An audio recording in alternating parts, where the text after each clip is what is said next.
இந்த படத்தோட ஸ்டார்டிங்கில் ஒரு பொண்ணு தூக்கத்துலேருந்து எந்திக்கிறான். பக்கத்தில் அவன் புருஷனும் இன்னொருத்தனும் நிற்கிறாங்க. அதை பார்த்துட்டு அவள் பயந்துடுறான். அவன் புருஷன்கிட்ட யார் அவன்னு கேட்குறான்.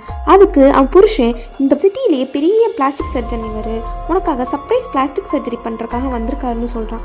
அதுக்கு அவள், எனக்கெல்லாம் பிளாஸ்டிக் சர்ஜரி வேணாம், நான் எப்படி இருக்கேன்னு எனக்கு அதுவே பிடிச்சிருக்குன்னு சொல்கிறான்.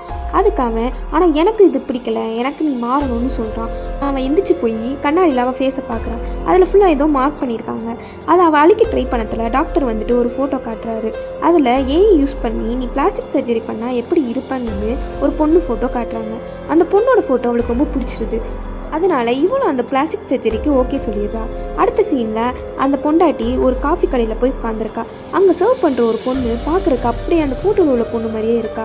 உடனே அவள் அந்த பொண்ணை கூப்பிட்டு, உனக்கு என் புருஷனை தெரியுமான்னு சொல்லிட்டு அவனோட பேரை சொல்கிறான். அதை கேட்டோடனே அவள், ஆமாம் எனக்கு தெரியும், அவன் என்னோட எக்ஸனும், அவன் சரியான கேடு கட்டவனும் சொல்கிறான்.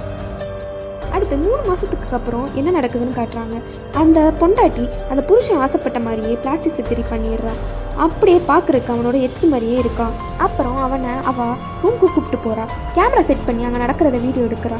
திடீர்னு அவனை தள்ளி விட்டுறா. ரூமில் இருந்து யாரோ வராங்க.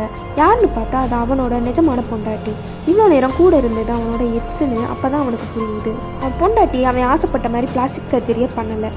இது அவன் பொண்டாட்டியும் எக்ஸும் சேர்ந்து போட்ட பிளான்னு அப்போ தான் புரிய வருது. பொண்டாட்டி அவன் மூஞ்சிலேயே விவாகரத்து பத்திரத்தை தூக்கி போடுறா. இதுக்காக தான் அவங்க எல்லாருமே பிளான் போட்டிருக்காங்க. இதில் அந்த டாக்டரும் கூட சேர்ந்து பிளான் பண்ணியிருந்திருக்கான். இப்போ அவன் எக்ஸும் பொண்டாட்டியும் எல்லாரும் அங்கேருந்து கிளம்பிடுறாங்க. இப்போ அவனுக்கு எக்ஸும் இல்லை, பொண்டாட்டியும் இல்லை, தனியாலாம் நிற்கிறான். நமக்கு பிடிச்சவங்கள அவங்களா ஏற்றுக்கணும். அவங்கள மாற்றணும்னு நினைக்கிறது காதல் இல்லை. நன்றி.